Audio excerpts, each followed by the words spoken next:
Bueno, conversaremos con el diputado Francisco Mateus. Él es parlamentario de Fuerza Vecinal, integrante de la Comisión de Energía y Petróleo de la Asamblea Nacional. Hay temas importantes, Francisco, y gracias por venir y compartir con nuestros televidentes, porque en el marco de lo que es el fragor y la discusión política de Venezuela está también el tema económico y particularmente el tema petrolero. Hay cifras que se manejan de la participación de Petróleos de Venezuela en el escenario, de cómo ha subido la producción en forma gradual, del tema de las inversiones, en fin, y otros elementos que se suman, ¿no? Porque la energía va mucho más allá del petróleo, está el gas, está la electricidad, en fin. ¿Ustedes qué están trabajando en este momento concretamente en la comisión por una parte? Y por otro lado, ¿qué piensas tú que va a ocurrir con el escenario petrolero nacional sin descartar y sin desconectarse de lo que afuera se piensa puede ocurrir por la circunstancia política que vive Venezuela? Es decir, sigue hablándose en el aire todavía de sanciones, advertencias, pero no terminan de salir ni cuál es la orientación que tendrían unas nuevas probables sanciones. Sí, bienvenido. Bueno, muchísimas gracias, buenos días a todos los televidentes, a todos los venezolanos y las venezolanas que nos ven temprano, tu programa, que siempre es un encanto y un honor poder estar acá contigo. En primer lugar, Venezuela, quien no entienda que la política venezolana está ligada esencialmente a la producción petrolera, por ser nosotros esencialmente el país con las mayores reservas de petróleo en el mundo, pues está viendo otra cosa, ¿no? Porque Venezuela tiene mucho que ver, tanto su economía, su cultura, su posición geopolítica, su desenvolvimiento político tiene mucho que ver con la producción petrolera. Y esto es desde hace más de 100 años. Esto no es nada nuevo para los venezolanos. Quizás es nuevo para la discusión política porque es difícil entender, es difícil comprender cómo ante situaciones políticas donde ha habido tanto revuelo, tanto discrepancia, tanta conflictividad, sobre todo entre la oposición y el gobierno, nunca el tema petrolero se toca, cuando yo opino que... O se toca muy genéricamente. Sí, se toca muy por encima, se toca muy desinteresadamente, cuando yo estimo que este es un tema propicio para unirnos a los venezolanos, sin importar la tendencia política en la que se esté. Porque, a ver, de 100 sí dólares... Sí. Unir a los venezolanos sin importar la tendencia política cuando hay ese choque y esa fricción, esa rivalidad. Tenemos ejemplos y este canal, por cierto, es un ejemplo de ello. O sea, aquí se transmiten los juegos de la Vinotinto. Cuando juega la Vinotinto, los venezolanos se nos olvida si uno es chavista y el otro es de oposición, sino que vamos todos porque es algo que nos duele a todos. El petróleo venezolano, los hidrocarburos, el negocio de los hidrocarburos venezolanos debería ser como la Vinotinto. Debería ser algo que nos duela y nos involucre a todos, porque de cada 100 dólares que entran en este país, 95 dólares vienen del petróleo. Es decir, y al ser nosotros la principal reserva de hidrocarburos, en este caso de petróleo del mundo, y la octava de gas, es para nosotros una gran oportunidad. En el concierto mundial hay más de 200 y pico de países. Solo muy pocos tenemos este privilegio, esta bendición de Dios, básicamente, que es la fortuna de tener una gran capacidad de recursos naturales. ¿Cuál es el problema de esto? Cuando tenemos como se dice en el mundo de la academia, una maldición de los recursos, es cuando la política se divorcia de estos asuntos que son perentorios para la economía del país. Es más, o cuando se utiliza el petróleo para hacer política, ¿no? También. Bueno, es que como te decía al principio, el petróleo y la política van de la mano, tienen mucho que ver, están ligados básicamente, sobre todo por el importe que hace la producción y la exportación de petróleo a el Producto Interno Bruto venezolano. Eso lo podemos ver más adelante. Sin embargo, la política usa el petróleo sencillamente como una herramienta más, cuando debería ser una gran palanca para el desarrollo, no solamente de este momento, sino a futuro. La gran proyección a futuro de Venezuela siempre va a estar de la mano del petróleo. Bueno, hablemos un poquito de la producción. ¿Qué cifras, qué estadísticas maneja sobre el tema de la producción, también de las inversiones en ese sentido? Sí, a ver, es importante saber, y traemos unas láminas para ello, para poder explicar un poco, para que nuestros televidentes nos puedan comprender cómo desde el año 2008 la producción petrolera que se encontraba en un buen número, en el número estándar, digámoslo así, de Venezuela en los últimos 30 años, que ha sido aproximadamente entre 2 millones, casi 3 millones de producción. Una vez que se da, o que ya podemos ver cómo ya la producción venía bajando, o tenía una tendencia, mejor dicho, a bajar. La primera columna roja explica el año 2015, cuando se ejecuta la primera sanción, digámoslo así, a Venezuela, donde ya ahí se empieza a ver cómo existe una drástica caída, porque esencialmente quien nos sancionó a nosotros es el principal comprador de este producto. Sí, Estados Unidos. Entonces, ya una vez que llegamos a la segunda columna roja, vemos cómo la producción se fue al piso, básicamente. 2019. Y apenas estamos en 2024 y se ve cómo, a pesar de que existe una tendencia al crecimiento, todavía estamos muy lejos de alcanzar las cifras ordinarias. ¿Cuál es la producción? La barra marca allí, que no la veo muy bien de acá con el brillo. La producción petrolera está marcada porque según PDVSA hay más de 1 millón o sobre el millón, pero cifras de OPEP hablan de 933 claro, mil. Porque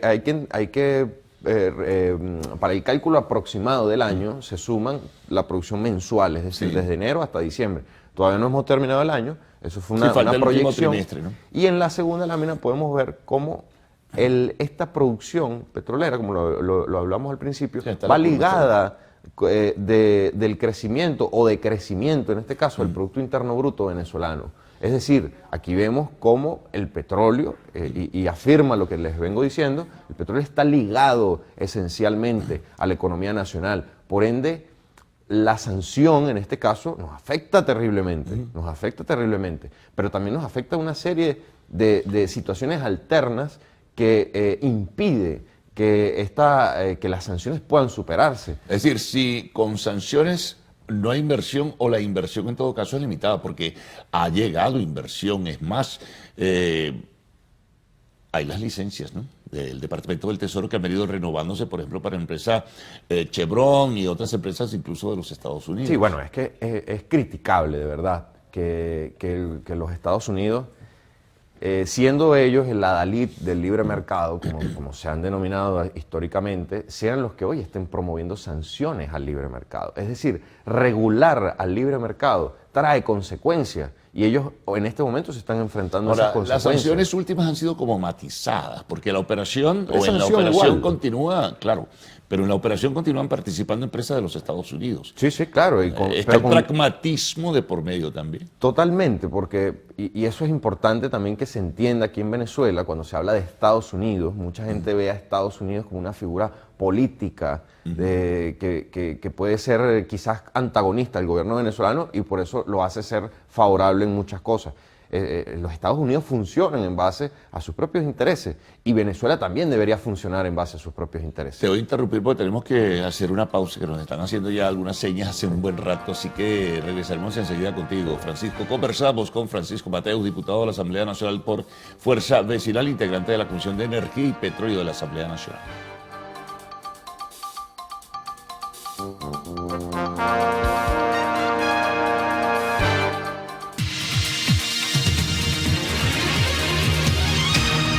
Bueno, seguimos con Francisco Mateus, diputado de la Asamblea Nacional.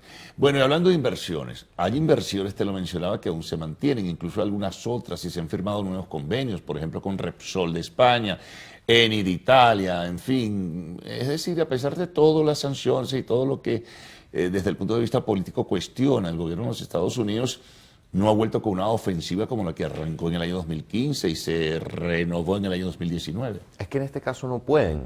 En este caso la política estadounidense, el escenario internacional es distinto a y el escenario geopolítico internacional es completamente diferente del de hace 5 años.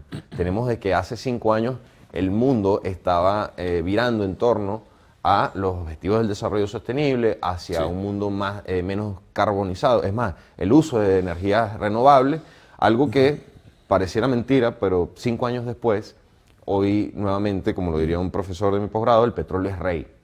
Es el rey nuevamente de las energías, de los combustibles. Y la situación geopolítica que se está viviendo en este momento en Medio Oriente, aunado con lo que sucede entre Rusia y Ucrania, ha afectado 4 de los principales estrechos comerciales donde se comunica básicamente el 80% del comercio mundial. Esto ha hecho que la política tan occidental, en este caso de Estados Unidos y de la Unión Europea, estimen que ya no pueden depender del suministro de combustible del Medio Oriente, del Golfo Pérsico, de los países árabes en este caso, sino que ya deben geolocalizar nuevamente su producción hacia Occidente. ¿Y quién es la mayor reserva de Occidente? Venezuela. ¿Qué piensas tú que puede ocurrir? Claro, entraríamos aquí en un ejercicio de conjeturas. Bueno, si gana Trump, si gana Kamala Harris, pero cualquiera de los dos gobiernos tiene que evaluar cosas como las que tú mencionas. Claro, por eso, más allá de que la postura tanto de Kamala, que quizás sea un poco más moderada a la del expresidente Trump, indican casi todas que la conflictividad hacia Venezuela va a bajar.